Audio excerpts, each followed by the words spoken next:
Hi, it's time to talk sports. My name is Benedict Osu. Welcome to the sports segment here on the AM show. Well, last night there was a game in the Spanish La Liga. It was Barca that played. Lionel Messi actually started his first game of the season, but he couldn't finish as he had to go off with an injury. Also in England, we saw action in the EFL Cup. The big upset last night was Tottenham Hotspur saying bye-bye to the competition. They lost to lower side Colchester. The likes of Manchester City, Arsenal all progressed to the next stage of the competition. But of course, we have to start here on the local scene, and the race is firmly on for the presidency of the Ghana Football Association, with Okraku outlining his vision in a very detailed manifesto titled Igniting Passion and Creating Wealth. Well, yesterday I was at the event and came through with this report.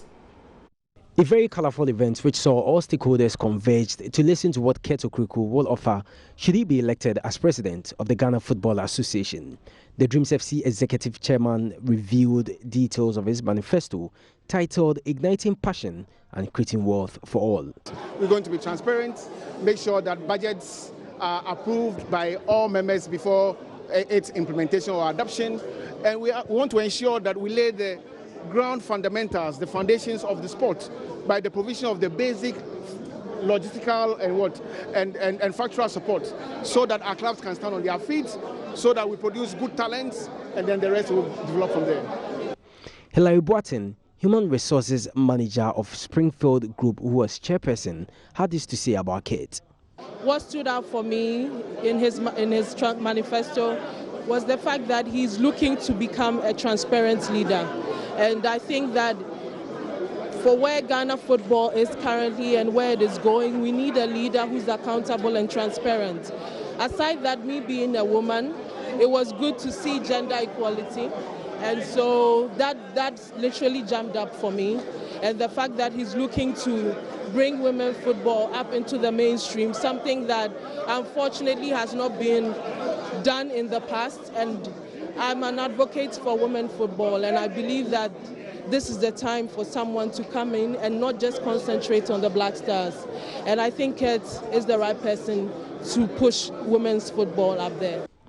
After the event, a member of the campaign team, John Ansan, shared his view on the manifesto and why this makes Kate a formidable candidate for the top job. It's a quality. He's done it. He's demonstrated it, right?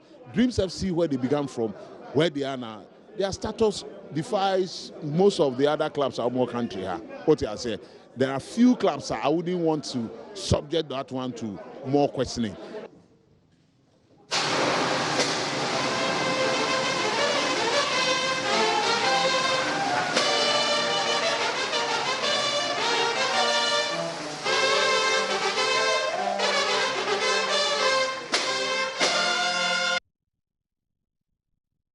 All right, so Okraku yesterday launched his manifesto. Great ideas he has on paper, and of course we'll see how that will go. But the Heart of Lions general manager Randy Abbey, who was there to listen to Kate, talked about how important it is to have the aspirants come out with their vision for Ghana football should they be elected.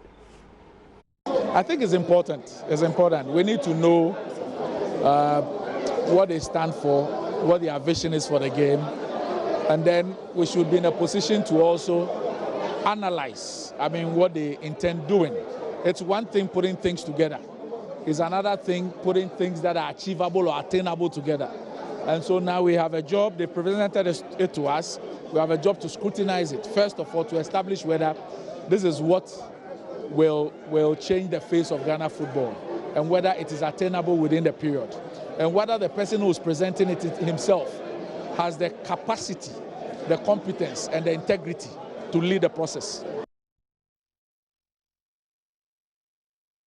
There will be more in terms of that interview with Randy Abbey, who is also going for the Executive Council position. But in terms of yesterday, the highlights of Okraku's manifesto, we've put together 8 key highlights of what he presented yesterday. And the first one was that 4 key principles. He's looking at transparency, accountability, an annual audit, gender and equity, good corporate governance, professionalism, innovation, and investment. And the second one is to supply of 50 footballs and 30 pairs of football boots for all Premier League clubs annually, free registration of up to 30 players per Premier League club onto the National Health Insurance Scheme. And also, the third one is that allow referees to officiate from juvenile competitions to serve as an assessment for promotion, introduce referee reward schemes per week, month and year, and also establish court football partnership with the National Youth Authority, introduce National Court Festival to be funded by GFA. The fifth point is that the role of the FA General Secretary will be equal in function to the CEO of a multinational company. New human resource units will be set up to gauge performance across board. I also talked about the Ghana Premier League will be immediately autonomous. Progressively, the Division 1 League will also create a special sports policing unit to curb hooliganism, and also 2% of all transfer fees will go into special women court medical funds. 10% of all national team assignments, that's cash made at the international tournament, will go into special fund, and also will decentralize of the player status committee to have regional versions every year. 32,000 footballs will be shared amongst all regional football association offices.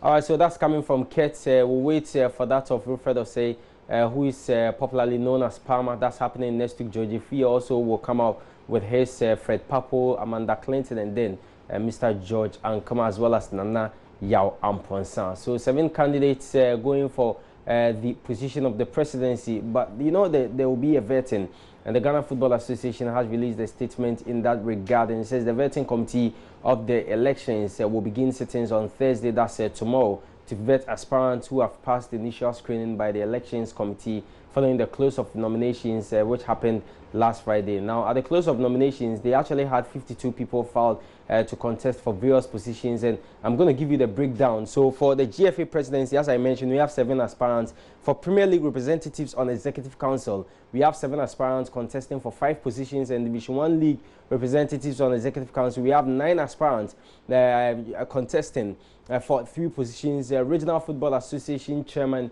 we have 25 aspirants contesting for 10 positions in 10 regions and 2 slots on the Executive Committee. And for the Women's representative on the Executive Council, we have 4 aspirants. They are contesting for just a position. And out of the 52, that's according to the Normalization Committee that filed for nominations, a number of them contesting for various positions failed initial screening by the election committee following their inability to satisfy all requirements. So, and they've actually notified the affected aspirants, and they've actually given them up till 4 p.m. on Thursday, that's tomorrow, to satisfy all requirements, and that their nominations will be nullified if they fail to meet all the requirements by the deadline given, that's tomorrow 4 p.m. Okay, so that's it with the vetting committee. Later, what we'll do is we'll bring you the composition of that vetting committee, the people on that committee, a bit background. That will happen possibly when you join us at 2 on Sports Today.